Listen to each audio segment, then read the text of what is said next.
All right, guys, today is going to be a very interesting video that I've wanted to talk about for quite a while.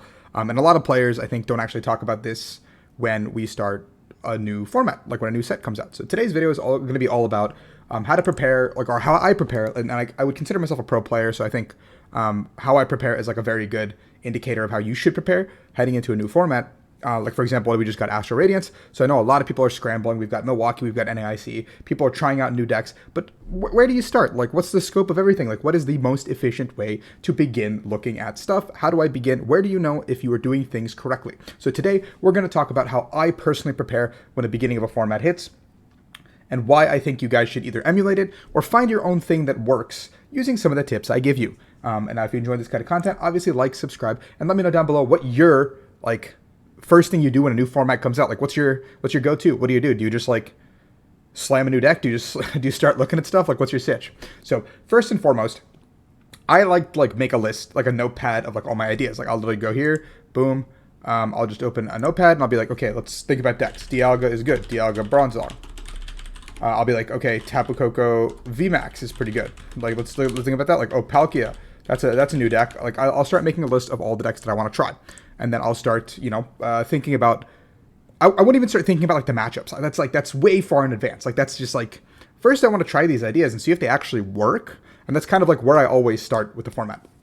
But you don't have to always start from scratch. You have a bunch of resources to actually help you, because first and foremost, we're going to start here instead of that one. We're going to start at Limitless. You have these tournaments where people have already been playing decks. Regional Santiago, you have an Ice Rider deck that you can take from the previous format. This got second at a Regionals. That means it's good in some capacity. Decks don't make top 8 that are just simply bad. Yes, some of the lists may look really suspect, but they got there for a reason. So we can take something like this. Like, this deck has 3 Fan of Waves. Maybe that's something crazy. That's new technology for us.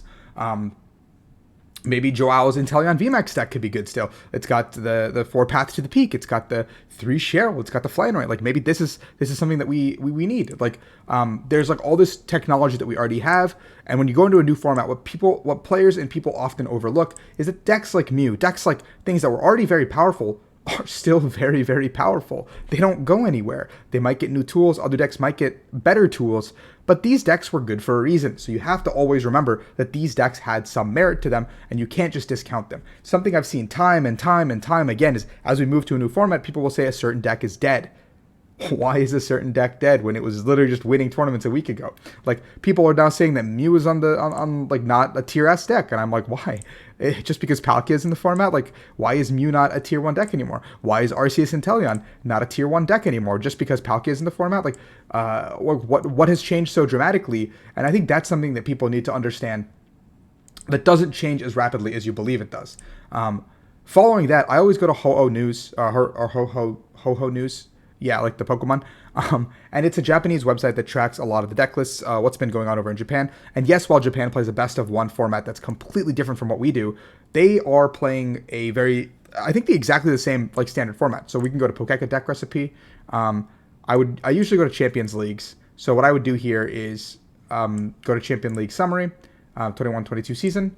And then I would go to Yokohama, because I believe Yokohama was the last time they played our format. So then I would start looking at some of the deck lists that did well. This is the winner. This is the Mew VMAX list that won. 3 Mew VMAX, 1 Trekking Shoes, Silene. Some of these things have, they've won their tournament. They've respectively won like a 1,600-man tournament. Yes, it's best of 1, but they won the event. They literally did not drop games to get to where they did. I think 8-1 is the minimum record to make cut even, and I think a bunch of people bubble. So they won 8 games in Swiss and then won all the way through top cut to get to where they did.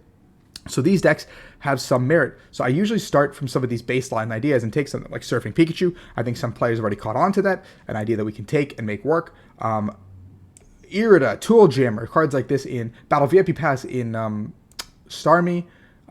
You can see more Silene. The Zeraora, a card that I think a lot of players have now realized is really good.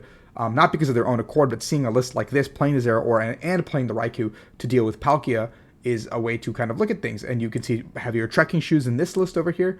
You can see Tower of Darkness over here in this list. Like, there are a bunch of ideas that you can steal from a lot of these decks, and I think there's no shame in looking at these lists, because I do this. I literally sit here, and at the beginning of the format, I will just go through all these lists. I will literally go through the entire website and look for any ideas that I think are really cool, and I will try them to figure out, are they good, are they bad, what can I improve about this to adjust to my format? The second place I go is playlimitless.tcg. I know players say that online events don't really mean much, but online events still have decks that win for a reason. So for example, I can go here, I could look at this new VMAX list, see if there's any new technology I want to steal from any of their lists. I can look at some of the more like bigger ones that have completed. I don't know, like 182 here. Let's look at this. Oh, no deck list. That's, oh, oopsies. We can go to 195. Oh, Palkia. Let's see what this Palkia list has that I might not have in mind. One Sinnoh, one Path. Interesting choices. There's a Nessa in here. Maybe that's a really good card that I'm overlooking personally. Like, I don't know, stuff like this where it's like, I can take a look at some of these lists and kind of try to understand why they won and give it a try, because obviously I'm not omnipotent. I'm not a genius. I simply need to find a baseline to work from. And this is something I really enjoy doing at the beginning of a format, in the middle of a format. It helps me understand. Like, I will take the work that someone else puts in for me and then go from there. I'll also then go to YouTube and go look at people's videos. Like, I will literally go watch Azul's videos, for example. I'll go to Azul. I'll be like, okay, Azul put out a video today on Regigigas. Let's go watch Azul's video on Regigigas. Or Mahone put out a video today on Ice Rider. I don't think there's such a thing as absorbing too much content.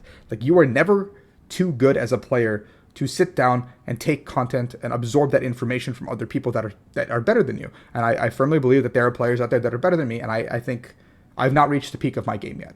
And I know that. And I think the moment you think you've reached the peak of your game, you're probably going to start plateauing. You probably hit some hubris. So I think there's always opportunity to keep learning, listening to podcasts, listening to ideas.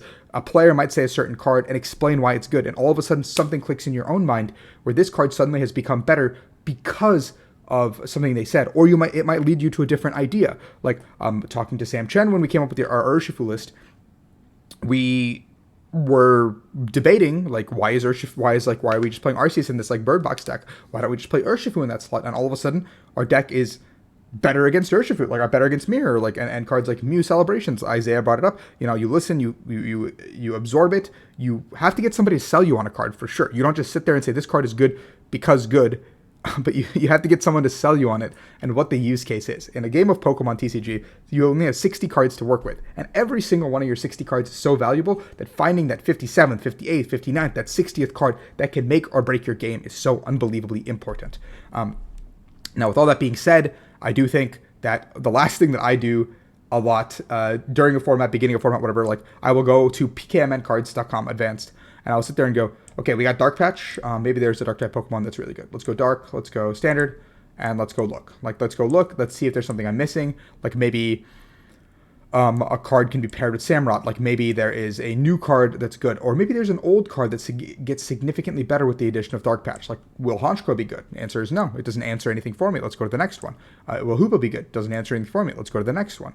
And we'll go through the whole page, kind of think about these cards, put something in the back of my mind, because maybe a card gets better as we move through the format. Like maybe like as we go through, maybe this Garbodor, which G-Max Malador, gets really good if people aren't dealing with poison, or they can get stuck not being able to deal with tools, for example. Or maybe this Slow King with 12 damage counters. Or Liepard gets better if you want to deal with tools, but you can't use your Scrapper or find your Scrapper as efficiently.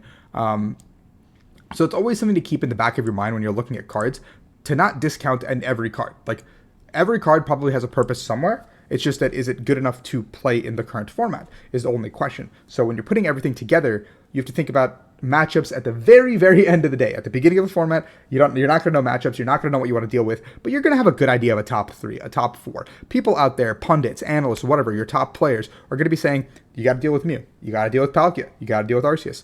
They're probably right. You have to deal with these decks. And you can't just walk into a tournament saying, I don't know what to do against these decks. You have to have an answer. So the final step of your testing should be, once my deck works, once I've looked through all the tech cards to figure out stuff, is matchup testing and figuring out, can my deck deal with Palkia? Can my deck deal with this? If the answer is no, maybe you put it aside until Palkia is like less on the radar. Maybe you put it aside until Arceus is less on the radar.